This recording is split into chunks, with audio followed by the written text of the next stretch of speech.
Hello everyone, আশা করি সবাই ভালো আছো। আমিও ভালো আছি।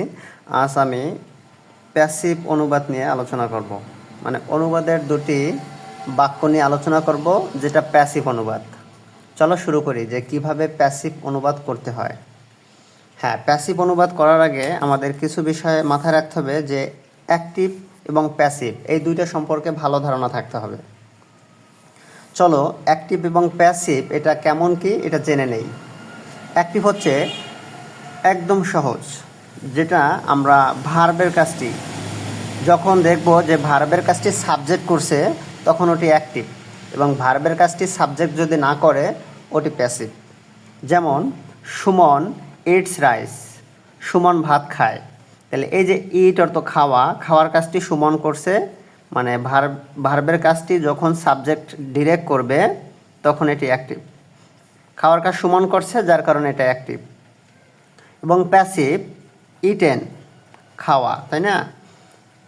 এখানে ভার্বের কাজটি সাবজেক্ট করে নাই। রাইস কি করছে? খাওয়ার কাজটা কি রাইস করছে? না। যার কারণে ভার্বের কাজটি সাবজেক্ট যখন করবে না তখনই ওটি প্যাসিভ হবে। আশা করি তোমরা অ্যাক্টিভ এবং প্যাসিভ বুঝতে পেরেছ। এখন আমরা প্যাসিভে আরেকটু বিষয় জেনে নেই, যে প্যাসিভ ভয়েসটা হচ্ছে এমন একটি ভয়েস যেটায় বিভার্ব এবং পাস্ট পার্টিসিপল ফর্ম বাধ্যতামূলক। মানে বিভার্ব এবং পাস্ট পার্টিসিপল ফর্ম ছাড়া প্যাসিভ ভয়েস হবে না। এটা কেউ কোনো দিন করতে পারেনি, রথী মহারথীরাও এটা করতে পারেনি, সো আপনিও করতে পারবেন না। প্যাসিভ ভয়েসে অবশ্যই বিভার্ব এবং পাস্ট পার্টিসিপল ফর্ম লাগবেই। চলো শুরু করি। এখানে দুটি বাক্য আছে, যে আশ করে প্রতি বছর ব্যাপক পরিমাণ ধান উৎপাদন করা হয়। এটা একটি প্যাসিভ অনুবাদ।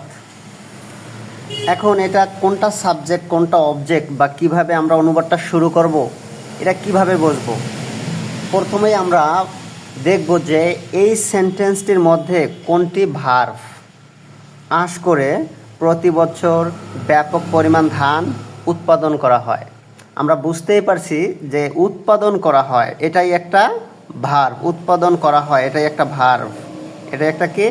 ভার্ব। এখন আমরা ভার্বকে প্রশ্ন করব কি উৎপাদন করা হয়। আমরা অবশ্যই সাবজেক্ট পেয়ে যাব। কি উৎপাদন করা হয়? ব্যাপক পরিমাণ ধান উৎপাদন করা হয়। তাহলে এটাই আমাদের সাবজেক্ট।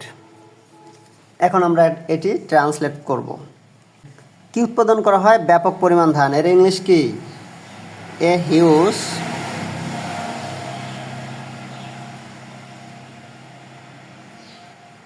Amount of rice. ব্যাপক পরিমাণ ধান এর ইংলিশ কি? এ হিউজ অ্যামাউন্ট অফ রাইস। এরপর উৎপাদন করা হয়, যেহেতু উৎপাদন করার ইংলিশ আমরা জানি প্রডিউস। তাহলে এখন এটা যেহেতু আমরা জানি যে উৎপাদন করার কাজটি কে করছে এর কোনো উল্লেখ নাই। উৎপাদন করার কাজটি কে করছে সেটা উল্লেখ নাই। যখন ভার্বের কাজটি সাবজেক্ট করবে না বা উল্লেখ থাকবে না যে কে করছে, এটা উল্লেখ থাকবে না, তখন এটি প্যাসিভ ভয়েস। তখন এটা উৎপাদন করা হয়। আর প্যাসিভ ভয়েস হলে কী করতে হবে? বিভার্ব এবং ভার্বের পাস্ট পার্টিসিপল ফর্ম লাগবে। উৎপাদন করা হয় প্রডিউস। তাহলে এখানে তো প্রডিউস বসানো যাবে না, কারণ অবশ্যই আমাদের বিভার্ব লাগবে। তখন হবে এ হিউজ অ্যামাউন্ট অফ রাইস, একটা বিভার্ব হবে ইজ প্রডিউস। প্রডিউস প্রডিউস কোথায় উৎপাদন করা হয়? আশকোর, ইন আশকোর, প্রতি বছর, every year.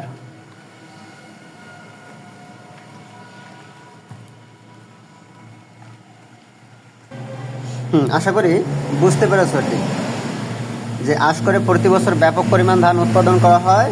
A huge amount of rice is produced in আশকোর এভরি ইয়ার। পরেরটা যাওয়া যাক। ফিলিস্তিনিদের নিয়মিতভাবে নির্যাতন করা হচ্ছে। কী করা হচ্ছে? নির্যাতন। এইটি আমাদের ভার্ব। নির্যাতন করা, নির্যাতন করা, টর্চার, নির্যাতন করা, এটা হচ্ছে একটা ভার্ব। এখন কারা নির্যাতন করছে এটা কিন্তু দেওয়া নাই, তার মানে ভার্বের কাজটি কে করছে এটার উল্লেখ নাই, মানে কি এটা প্যাসিভ হবে। সো কাদেরকে নির্যাতন করছে? ফিলিস্তিনিদের। এটাই আমরা সাবজেক্ট হিসাবে নেব। তাহলে এটা আমরা অনুবাদ করি প্যালেস্টিনিয়ান, PALESTINIAN,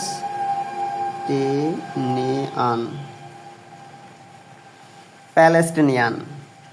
এরপর নির্যাতন করা, টর্চার। এই টর্চারের আগে অবশ্যই আমরা বি ভার্ব দেব। টর্চার তো একটা বি ভার্ব না। এখন এটার আগে বি ভার্ব দেব কি? আর। প্যালেস্টিনিয়ান আর নির্যাতন করা হচ্ছে, আমরা দেখছি এটা মানে চলছে, এরকম কন্টিনিউয়াস। আমরা কী করব? বিং বসাবো। বিং টর্চার, TORCHARED, টর্চার, নিয়মিতভাবে, regularly.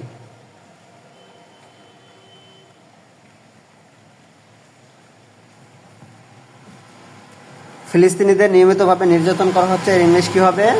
Palestinian are being tortured regularly. মানে হচ্ছে ফিলিস্তিনিদের নিয়মিতভাবে নির্যাতন করা হচ্ছে। তাহলে আমরা কিভাবে অনুবাদটা করব? আগে ভার্বটা দেখব, যে ভার্বটা নির্যাতন করা হচ্ছে এটা একটা ভার্ব, আর এই ভার্বটার কাজ কে করছে সেটা উল্লেখ নাই। নির্যাতন করা হচ্ছে, কে করছে উল্লেখ নাই, যার কারণে আমরা এটা ধরে নিয়েছি এটা প্যাসিভ। এখন কাদেরকে নির্যাতন করছে? ফিলিস্তিনিদের, এটা হবে আমাদের সাবজেক্ট। তাহলে প্যালেস্টিনিয়ান, যেহেতু এটা প্যালেস্টিনিয়ানদের বোঝানো হচ্ছে, এই কারণে আমরা একটা অক্সিলারি ভার্ব আনবো, বি ভার্ব আনবো। বি ভার্বটা আনবো আর, প্লুরাল ফর্ম আনতে হবে। আর হচ্ছে তার মানে চলমান, এই কারণে আমরা টর্চার না দিয়ে এটার আগে একটা চলমান বসাবো, বিং। আর বিং, তোমরা যারা এই বি ভার্বের ক্লাসটি ভালো মতো জানো না, আমার বি ভার্ব নিয়ে একটা টিউটোরিয়াল আছে, ওটা দেখলেই তোমরা বি ভার্ব নিয়ে তোমাদের ধারণা পাল্টে যাবে। সো আজকে ভিডিওটি এই পর্যন্তই। আশা করি তোমরা প্যাসিভ অনুবাদ কিভাবে করে সেটি বুঝতে পেরেছ। আবার একটু আমি দেখাই প্যাসিভ অনুবাদ কিভাবে করে। যখন কোনো ভার্বের কাজ কে করছে এটা উল্লেখ থাকবে না, তখনই প্যাসিভ হবে, আর প্যাসিভ হইলে আমরা অনুবাদটি এই অনুসারে করব। আশা করি তোমরা ভিডিওটি বুঝতে পেরেছ। আজ এ পর্যন্তই। ভালো থেকো সকলে।